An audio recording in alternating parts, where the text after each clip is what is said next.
नमस्कार। इस समय हम पहुंचे हैं अंबाला रोड पर खुरानिया पैलेस में और तस्वीरें आप देख सकते हैं कि राज्यसभा सांसद रणदीप सिंह सुरजेवाला यहां पहुंचे हैं और प्रोग्राम भी आप देख सकते हैं कि जो रविदासिया समाज है उन द्वारा जो अभिनंदन एवं समर्थन समारोह जो यहां किया गया है और तस्वीरें आप देख सकते हैं किस तरह से रविदासिया समाज के लोग यहां पहुंचे हैं और किस तरह का जन समर्थन सुरजेवाला को मिलता हुआ दिखाई दे रहा है। तो आइए उनसे बातचीत करते हैं कि समाज के लिए क्या कुछ उन्होंने कहा है और किस तरह की रूपरेखा उनकी रहने वाली है। 78 फैक्ट्री नरेंद्र मोदी ने बेच दी। 78 सरपंच। जब जो फैक्ट्री बिकती है वो किसी ना किसी प्राइवेट हाथ में चली गई। कोई इस बैंड ने ले ली, उस भाई ने ली, तब ने ली नहीं। मैं तो उदाहरण के तौर पर कहीं राजकली से बापे से मांगने लग गया, बताओ बापे तेरी फैक्ट्री कहाँ? कहीं सुरजीत बापे से कहो भाई बता तेरी फैक्ट्री कहाँ है? ये गरीब के पास कहाँ फैक्ट्री है? कोई किसी ने ले ली, कोई किसी उद्योगपति ने ले ली, कोई अडानी ने ले ली, कोई अंबानी ने ले ली, कोई किसी और ने ले ली। उन सब में आरक्षण खत्म। उन 78 फैक्ट्रियों के अंदर लगभग 5 लाख नौकरियां, 2.5 लाख तो रिजर्व थी, 2.5 लाख खत्म। 4 दरवाजे से आरक्षण फिर खत्म। एक आपसे और चौथी बात बताता हूं। भारत सरकार और हरियाणा सरकार में बजट देते हैं सेक्रेटरी, जो आईएएस ऑफिसर होते हैं। आईएएस में रिजर्वेशन का कोटा है हमारा, उतना ही है जितना और जगह, सब जगह बराबर है। कई मंत्री, ज्यादातर मंत्री, माफ करना कम जानकार होते हैं, मैं इससे ज्यादा कहना उचित नहीं लगेगा इसमें। तो सेक्रेटरी फैसला कर देता। मेरे पास तो बजट आता था तो मैं बनाता, मैं फैसला किया। ये इंदिरा गांधी पेयजल योजना जो एससी समाज के लिए आई, ये इसलिए आई कि बजट में बनाया करता। प्लॉट वाली योजना इसलिए आई कि बजट में बनाया करता था। मैं तो अपना बजट खुद लिखता हूं, पर हर मंत्री नहीं लिख सकता। ये क्या करते हैं अब? इन्होंने joint secretary, director, deputy director और सेक्रेटरी, उसकी नौकरी सीधी भर्ती शुरू कर दी। सीधी भर्ती, ये रिजर्वेशन वाली नहीं। भाई कोई बीजेपी का बंदा है, यहाँ पे दुकान करने लग रहा है, उसको आईएएस अफसर की जगह लगा दिया, ले जाके सेक्रेटरी। उसको लेटरल एंट्री अंग्रेजी में कहते हैं, जान करके नहीं कहा था क्योंकि हर आदमी नहीं समझता। लेटरल एंट्री कहते हैं मतलब डायरेक्ट भर्ती। उन्हें सीधा उठा के किसी को, सड़क पे जा रहे स्कूटर वाला, इसको उठा के सेक्रेटरी लगा दो। भारत सरकार अपने बंदे लगा दो। जब आप वो लगाओगे तो राहुल गांधी जो बार बार कहते हैं, रणदीप जो बार बार कहता है, मैं राहुल जी को रिकॉर्ड निकाल कर पूरे हिंदुस्तान में जो 5 लाख करोड़ का बजट है, उसमें से एससी समाज का सेक्रेटरी जो कंट्रोल करता है वो 2000 करोड़। तो 4,98,000 करोड़ का बजट दूसरे लोग फैसला करते हैं। मैं नहीं कह रहा दूसरे नहीं दे सकते, हमें दे सकते। हर आदमी रणदीप सिंह सुरजेवाला नहीं हो सकता। बहुत लोग पूर्वाग्रह से करते हैं। अगर हमारा ही कोई बच्चा सीनियर आईएएस बन के, हमारा ही कोई भाई, हमारा ही कोई साथी वहां बैठा हो तो थोड़ी मेर करता है। आपने देखा भी है, अपने जो अधिकारी जो किसी हाई पोस्ट पर बैठे, परंतु बीजेपी ने वो भी खत्म कर दिया। हरियाणा के अंदर ये 1%, यहाँ भी कोई एससी समाज के सेक्रेटरी को मेन विभाग का कंट्रोल ये नहीं, सब रिकॉर्ड, सब कंट्रोल छीन लेते हैं। और अब एक क्रीमी लेयर का नया कॉन्सेप्ट चालू करने की कोशिश कर रहे हैं। आइडिया ये है कि अगर कोई वाल्मीकि या कोई रविदासिया या कोई सैसी या घाण, अगर उसे एक बार भी बहन जी नौकरी मिल गई सरकारी, तो कहते हैं दोबारा नहीं देंगे उसके बच्चों को। मैं पूछता हूं क्यों नहीं दोगे? क्यों नहीं दोगे? मैं चपड़ासी लग गया, मेरा बच्चा आईएएस नहीं लग सकता।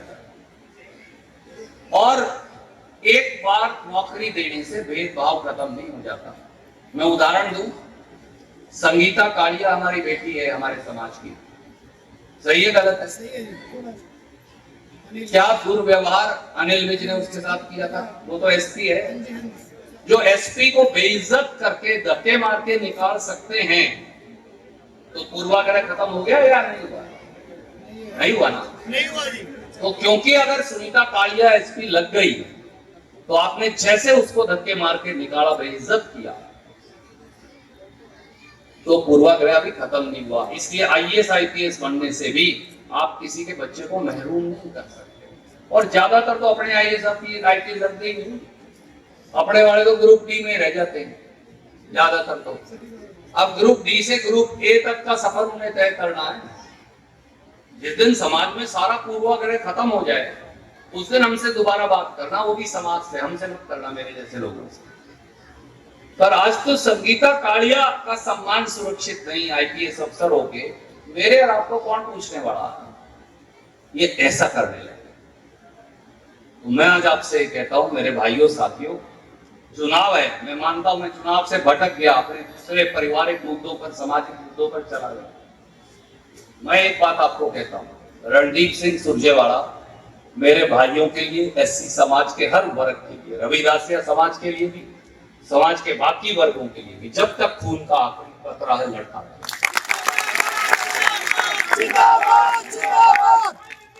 मैंने जो 2 स्कीम कर्नाटक में लागू करी थी, आप घर जाके बताइएगा, कांग्रेस पार्टी ने, खड़गे साहब ने वो स्वीकार लिया है, तो यहाँ भी लागू करेंगे। एक स्कीम थी कर्नाटक में 1 करोड़ 11 लाख घरों को मैं 200 यूनिट बिजली फ्री देता हूँ भाई साहब।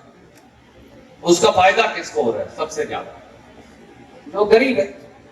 गरीब कौन है? 90% में तो एससी समाज और बीसी समाज है, 10% में जनरल कैटेगरी के गरीब भी आते हैं। तो वो यहाँ पे 200 से शुरू करेंगे और 300 तक ले जाएंगे, बिजली यहाँ भी माफ करेंगे। इसमें एक कंडीशन लगाना, वो लगा लो, बिल दे दो, इसमें क्या है, क्यों मारते हैं? पर जो लट्टू लगा रहे हैं माजी, जो 2 पक्के लगा रहे हैं, उन गरीबों का बिल तो माफ करो, ताकि कम से कम उनका एक खर्चा तो सरकार दे दे। तो ये करके दिखाएंगे। कर्नाटक में मैंने 2000 रुपए हर घर की एक महिला मुखिया को दिए थे। सारी महिलाओं को नहीं दे सकते, घर में 4 हैं, 4 को थोड़ी दे सकते हो, फिर तो सरकार नहीं चले।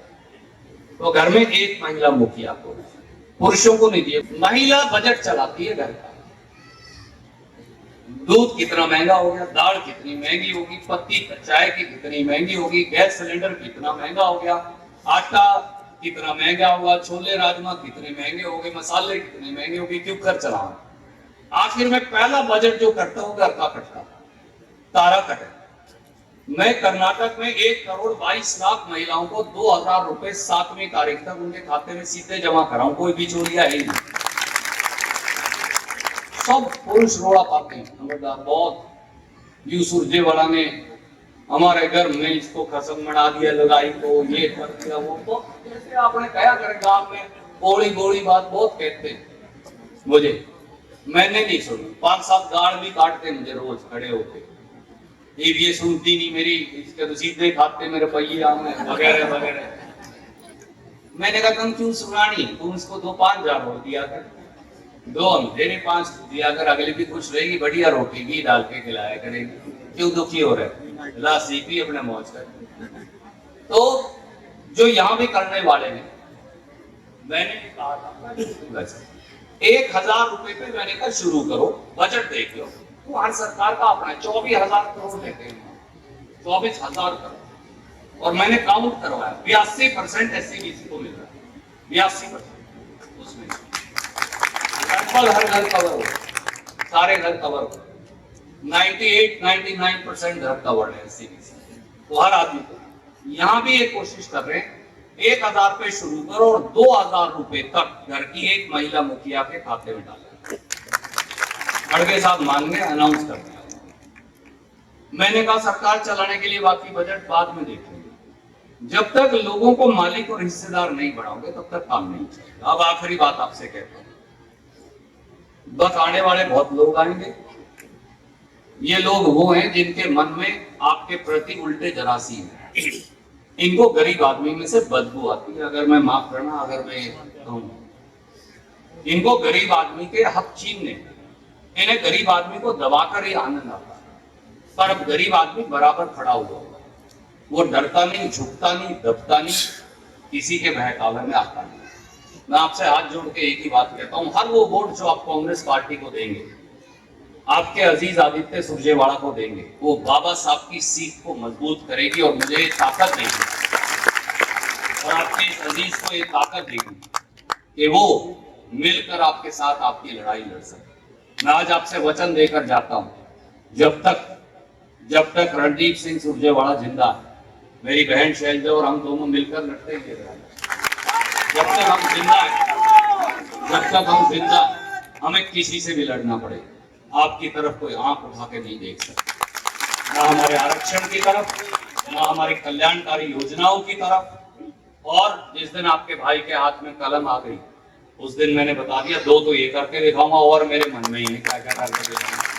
तो एक एक वोट आपके अजीज आदित्य सुरजेवाला को डालकर, और अपनी अपनी नहीं, माफ करना, आप गांव में किसी जमींदार को अगर कह दोगे, शहर में किसी दुकानदार को कह दोगे, आपकी बात टाल नहीं सकता। आप कहो लाला जी हमेशा तेरे कहने से देते हैं, ओ भाई चौधरी साहब तेरे कहने से देते हैं, आपकी बार हमारे कहने से हमारे बेटे को दे आ देते हैं। आप देखना 80% लोग आपकी बात मानेंगे। तो मैं बस मैं उनकी तरह नहीं हूं, आपको पता है।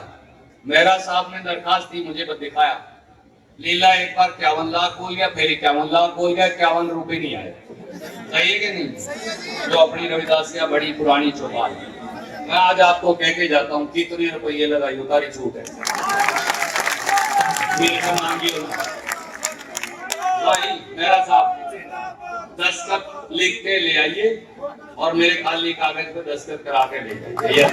संजय बोरिया, पूर्व पार्षद वार्ड नंबर 5 से। सर आज इस तरह का प्रोग्राम हुआ है, क्या कुछ कांग्रेस प्रोग्राम को लेकर? ये एक तरफा माहौल है जी आदित्य सुरजेवाला जी का। रणदीप सुरजेवाला जी ने जिस तरह से पहले 10 साल में बहुत बढ़िया काम करके दिखाए हैं, उनका बेटा उनसे भी ज्यादा लीड ले गए, बढ़िया वोटों से उनको जिता के यहाँ से भेजेंगे। रविदासिया समाज ने पूरा हरियाणा में मैसेज देने का काम किया है। पूरा रविदासिया समाज रणदीप सिंह सुरजेवाला जी के साथ है, उनके बेटे आदित्य सुरजेवाला जी के साथ है। रणदीप सुरजेवाला यहाँ पे अब की बार, आदित्य सुरजेवाला जी यहाँ पे अब की बार विधायक बनेंगे और मंत्री बनाने का काम करेंगे। हाँ जी, क्या नाम है? पूजा जी है। रिक्शा चलाते हो? हाँ जी है। कौन सी सरकार आएगी?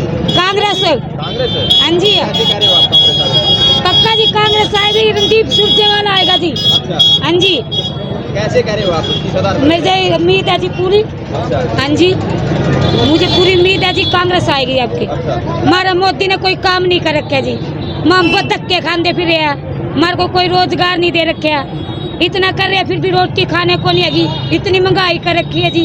कांग्रेस ने तो बहुत अच्छा काम किया था जी।